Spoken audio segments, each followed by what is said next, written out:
Del Evangelio según San Lucas. En aquel tiempo vinieron a ver a Jesús su madre y sus hermanos, pero con el gentío no lograban llegar hasta él.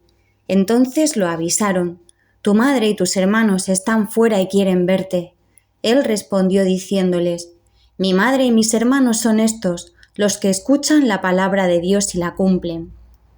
En el Evangelio de hoy vemos que entre los muchos que seguían a Jesús aparecen también su madre y sus hermanos, o sea, María, su madre y los parientes de Nazaret. Marcos, en una situación paralela, interpreta la escena como que los familiares, asustados por lo que se decía de Jesús y las reacciones contrarias que hacían peligrar su vida, veían poco menos que a Jesús se le había ido la cabeza, que estaba fuera de sí y que estaba trastornado. Lucas suprime toda referencia de tensión en este encuentro y nos cuenta lo que de verdad es importante, que es concentrarse en la figura espiritual de María. Jesús aprovecha la ocasión para decir cuál es su nuevo concepto de familia. Mi madre y mis hermanos son los que escuchan la palabra de Dios y la ponen por obra. No niega el concepto de familia, pero sí lo amplía, dando prioridad a los lazos de fe que están por encima de los lazos de sangre. La nueva familia de Jesús no va a tener como criterio básico la pertenencia a la misma raza o familia de sangre, sino la de la fe.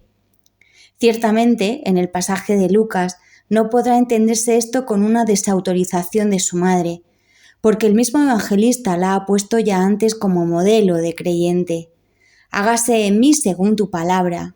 Al contrario, es una alabanza a su madre, en la que Jesús destaca no tanto su maternidad biológica, sino su cercanía de fe. Su prima Isabel ya la retrató bien: «Dichosa tú porque has creído». Nosotros pertenecemos a la familia de Jesús. Según esta, escuchamos la palabra y hacemos lo posible por ponerla en práctica. Muchos, además, que hemos hecho profesión religiosa o que han sido ordenados como ministros del sacerdocio, hemos renunciado de alguna manera a nuestra familia o a formar una propia, para estar más disponibles en favor de esa otra gran familia que es la de la fe, que se congrega en torno a Cristo, pero todos unidos, sacerdotes, religiosos, casados, laicos, debemos servir a esta superfamilia de los creyentes en Jesús, trabajando también para la constitución del reinado de Cristo. Esto es lo que Santa Teresa de Jesús nos prescribe en la regla del Carmen, cuando nos dice que vivir en obsequio de Jesucristo y que imitemos a la Virgen María. En ella tenemos el mayor modelo de escucha de la palabra y de cumplimiento de la voluntad de Dios. San Agustín, en uno de sus comentarios a este mismo Evangelio, nos dice: María, Madre de Cristo, Madre de la Iglesia, aquel que es fruto de las entrañas de una única Virgen, es la gloria y el honor de todas las demás vírgenes santas, porque ellas son también como María, madres de Cristo, si cumplen la voluntad de su Padre. La gloria y la dicha de ser madre de Jesucristo resaltan en las palabras del Señor: quien cumple la voluntad de mi Padre que está en los cielos, este es mi hermano, mi hermana y mi sangre.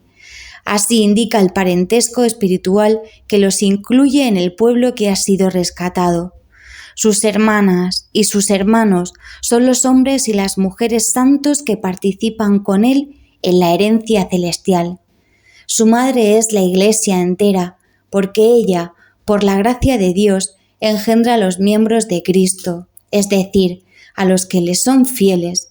Su madre es también cada alma santa que cumple la voluntad de su Padre y cuya caridad fecunda se manifiesta en aquellos que ella engendra para él hasta que Cristo quede formado en ellos.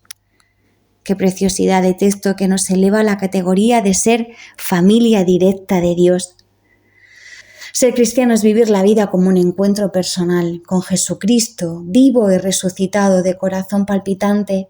Es haber descubierto que Dios nos ama gratuitamente y que nunca va a dejar de amarnos.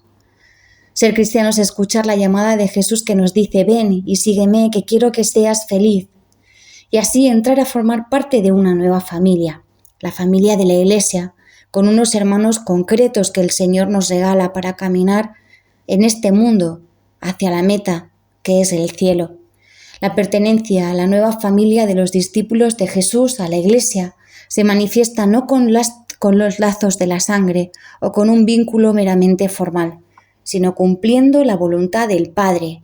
Mi madre y mis hermanos son estos, los que escuchan la palabra de Dios y la cumplen.